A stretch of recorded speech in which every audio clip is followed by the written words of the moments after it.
Welcome back, ladies and gentlemen, to another exciting edition of Transformers Reviews. Well, today, guys, as you can see, we are taking a look at what I think is probably a pretty sick and pretty slick Transformer that, especially the day that I got him, I was so giddy. To kind of show you how he scales with a little bit more of a classical selection. And maybe I fibbed a little bit because technically Scourge actually predates Nemesis Prime. While there was other convoys that were painted black, Scourge is actually the one to put the idea of a Nemesis Prime on the map. Even though RID is not this big show like Armada or Beast Wars or whatever, it did have a significant enough character, and he was so well written that every Nemesis Prime that came out after him has to some degree been modeled on Scourge. And how can we talk about the character that set the standard and not show you the figure that set the standard? And again, it is just a recolor of Laser Prime, both of these guys. In the American release, you can see that all his headlights and his windows and stuff are red instead of this pinkish color. Well, this pinkish color is actually meant to homage the Japanese version of this figure because he did have pink windows. And I do like the chrome on the original guy, but even just having this straight silver for this tanker, I'm down with that. So it is slightly enough different in vehicle mode, but the big differences will actually come later on when we'll look at it in robot mode. So did you think that we would not look at Scourge and look at Laser Optimus in comparison to him? Come on, guys, you know me better than that.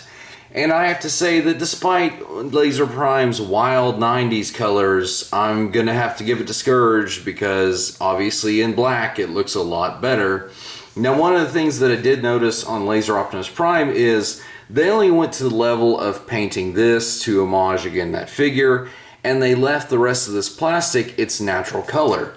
Well, with Scourge, you can see that it's not the same gray that was on the Laser Optimus Prime. It's actually this much darker gray color right here. So not only did they go in and fill that pipeline, but they filled it all the way up to this level right here, which again, as we just saw with the Chrome trailer, that's what it's meant to homage. But I was a little bit impressed that they went to even that level of detail on this guy, when it feels like maybe they didn't go that far for Laser Optimus Prime. However, I would be remiss not to show you with his actual nemesis. As you can see that it is funny to see Scourge, however, he is quite a bit smaller than the original Fire Convoy version of Optimus Prime. Which, you know what this means is that they should just go ahead and give us a legacy version of Hotspot that could be remolded into this Optimus. It's cool to see these two actually finally side by side, but Scourge is sadly too small in comparison to Optimus. So maybe again one day we'll see a legacy version of the Fire Truck Optimus. So guys, I think, you know, we haven't even reached robot mode yet, and you can probably already tell how much I like this figure. Now, one of the things that I do have to point out is, remember how I said that he actually made a dent in the fiction? Well, proof of that is the fact that this is the version of Scourge that served as the inspiration for the bad guy Scourge in Rise of the Beast. However, I noticed that I actually broke one of the smoke sacks off, and I'm a little bit sad about that. That does kind of fit Scourge's whole motif that, you know, he don't care if he gets bits and pieces blasted off of him. All he cares about is wrecking Optimus and his Autobot posse. With that being said, guys, let's actually move on to robot mode. And so here is our boy looking rather stellar like he does. As you will notice, his sword and his axe and even his half-done matrix, you know, they're all done in the same pink plastic. And again, coming from the mold that this is borrowed from, it retains the missile pod things.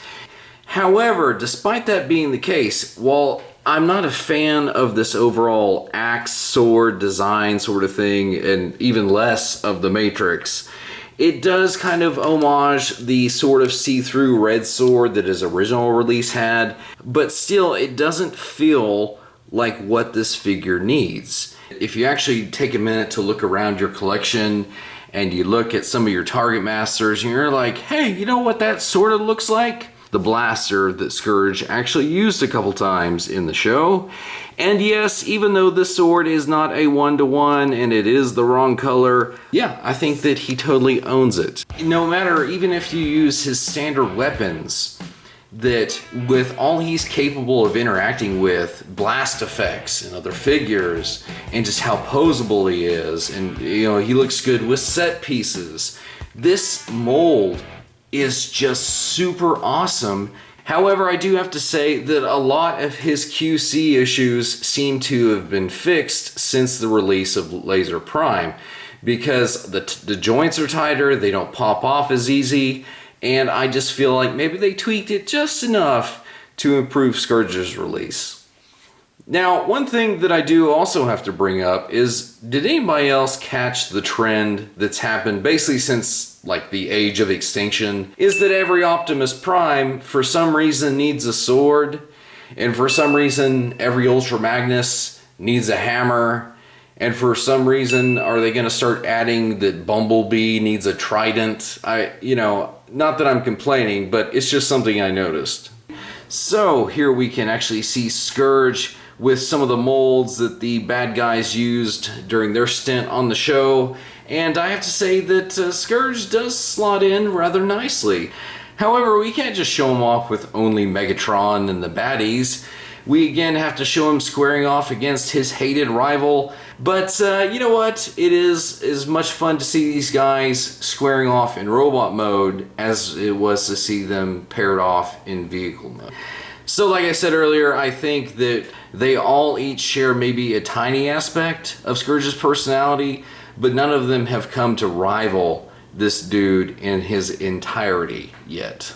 Everybody that has messed with this mold or Laser Optimus Prime knows that the base mode he came with is rather bare bones. And the reason that so many people are disappointed is because of what this thing has that that thing lacks. And I ain't just talking about the spring feature. That's just icing on the cake.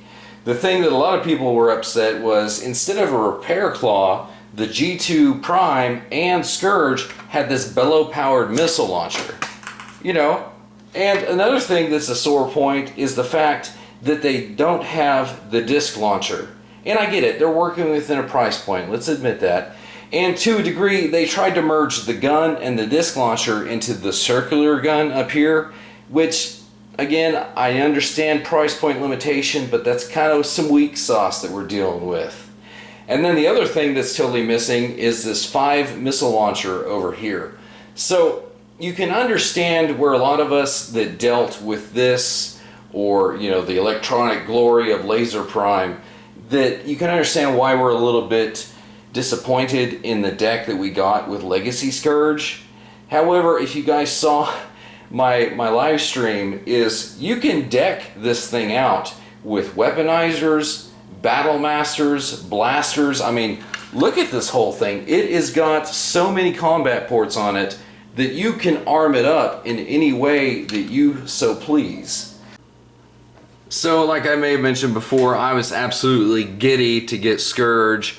I mean, this guy was so cool because he was the commander of the Combaticons that were recast as the Commandos. I have only one mission: to lead the Decepticons to victory. Hold on, Scourge. Who put you in charge? I was the first, so I should lead the Decepticons. Only the most fearless deserves that honor. Is that you, Mega Octane? No, I didn't think so. Well done, Scourge. From this moment on, you are commander of the Decepticons. The rest of you will follow his orders. And aside from that is, even when they thought Megatron was dead, Scourge just so easily slid right into Megatron's throne chair and said, "This is my operation now." Like I said, he forever changed the fiction, and I'm glad that they're giving the boy a little bit of the respect he also deserves. So with that being said, guys, I hope you enjoyed the review of the Velocitron Speedia 500 collection with the Robots in Disguise 2000 Universe Scourge, which is a ton and a mouthful. But until next time, guys, we'll see you in another review.